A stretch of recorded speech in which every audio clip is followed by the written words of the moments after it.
Well, many in the Santa Maria community are still reeling after Sunday's peaceful protest took a destructive turn. People set fires outside City Hall and looted the Santa Maria Town Center Mall. KSBY's Melissa Newman joins us live in Santa Maria, where city leaders held a press conference. Melissa, what they have to say?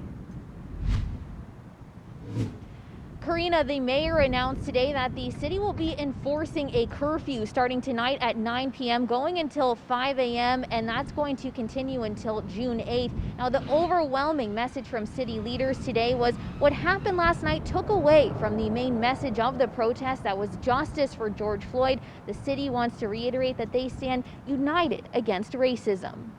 I thank the residents who used their First Amendment rights to protest peacefully and respectfully.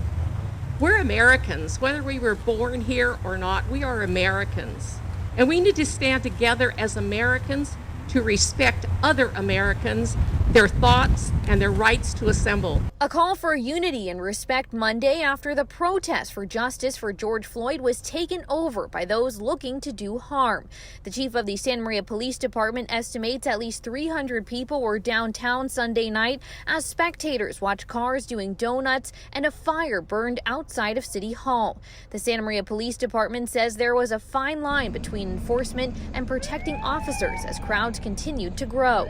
You can't just wade into the middle of that with a small number of officers. You're almost begging for a bad confrontation and a lot of violence and that sort of thing. So what we did was we built our numbers up, called people in, and when we had sufficient numbers to do it safely, we came in and swept them out. But so looking forward, this is something kind of new for the city of Santa Maria, so we will plan differently, and we'll try to be better prepared for that in the future. A curfew has now been set in place for the city from 9 p.m. to 5 a.m. until June 8th.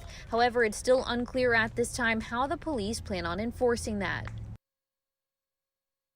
Now, another protest is scheduled here in Santa Maria for Thursday at 5 p.m. outside of City Hall, where protesters will be taking to the streets once again. The head of the local NAACP chapter tells me she considered canceling that event after what happened last night, but she says she felt so much community support this morning that she's going to continue with the event. We'll hear from her tonight at 10 and 11. For now, reporting live in Santa Maria, Melissa Newman, KSBY News. Melissa, thank you. We did ask the Santa Maria Police Chief how many arrests were made last night. He was not able to provide us with a number. He says property damage appears to be minimal.